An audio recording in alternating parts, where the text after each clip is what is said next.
Hello everybody and welcome for today's video. Today I am going to discuss the 5 health-related components of fitness and its relevance to our lives. Without further ado, let's get started. For the first component, which is the cardiovascular fitness, meaning from the word itself, cardio meaning heart. And now cardiovascular fitness mainly talks about the ability of the muscles to perform an extensive physical activity without exhaustion. This is without exhaustion because the oxygenated blood are able to run through our organs, tissues, and muscles smoothly, and that is the reason why our muscles, organs, and tissues are able to function properly, especially when we do physical activity. This explains that a person has a good condition in his or her cardiovascular system. In order to achieve this fitness, cardiovascular exercises are also a good way to have a good heart and good blood vessels. This is to avoid blockage in the heart and avoid hypertension and heart attack and other heart-related diseases. Swimming and running are also cardio exercises that are good for the heart. The next and the second component would be the muscular strength. This refers to the amount of force a person can put out or exert once. More commonly, the muscle strength is measured for purposes like sports that involve strength as well as the muscle endurance. Take, for example, the sport weightlifting and boxing. The muscular strength can be measured through weight and the possible amount of force that a person can exert based on his or her weight. Now, muscular strength can also be observed in our homes, such as lifting objects when cleaning. The third component would be the muscular endurance.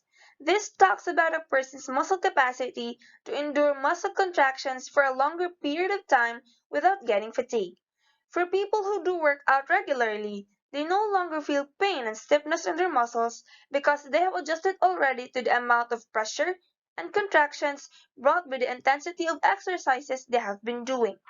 In muscular endurance, more physical activity can be done in a period of time. Muscular endurance can be observed while doing physical workout or even at home doing heavy household chores, like take for example, lifting furnitures, fetching water, and chopping wood all in a single day. We have been knowing that muscular strength and muscular endurance are interrelated with each other.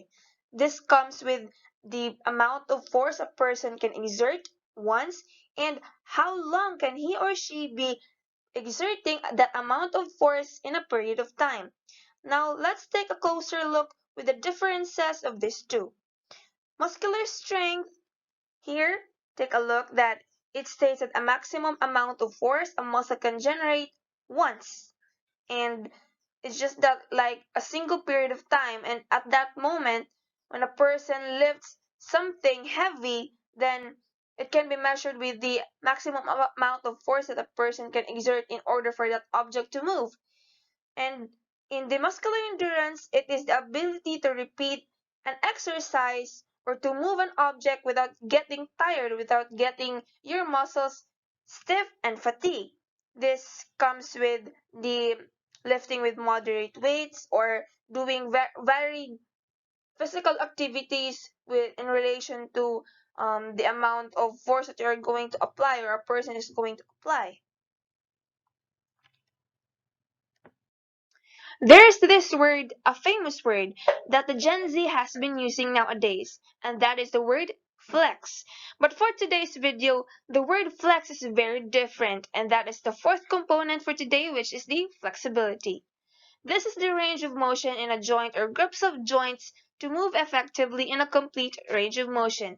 This involves the joints in order to make a single movement or a single range of motion. Flexibility varies depending on every individual. It depends on age, as well as the exposure of an individual to different physical activities that involves joints.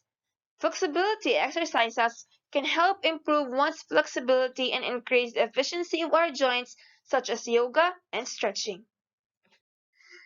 The fifth and the last health component would be the body composition. It is a percentage of our body fats, tissues, and the mass of organs that we are basically made of. The body composition, also known as the body mass index, has an ideal measurement for a person or an individual to be considered healthy based on the age range. It is also known as the body mass index, as I have said earlier, and we use a formula to compute this. The BMI, or the body mass index, also has its categories that indicates our health status in relation to a person's age, weight, and height. Now, the BMI can be computed through the formula, which is the weight in kilograms divided by height in meters squared. Cardiovascular fitness is interrelated with the condition of our body mass index. Our body mass index has an ideal measurement under the normal range 18.5 to 24.9 for a person or an individual to be considered healthy and functional in ages between 18 to 65 years old. The ideal mass index results to a healthy heart and vessels while performing a physical activity. Muscle endurance, in relation to the amount of force a muscle can exert, is ideally applied in doing physical activities. The longer a muscle can endure means that a greater force is also effortlessly exerted. Flexibility is also in relation with the body composition of a person to be able to exhibit movements easily.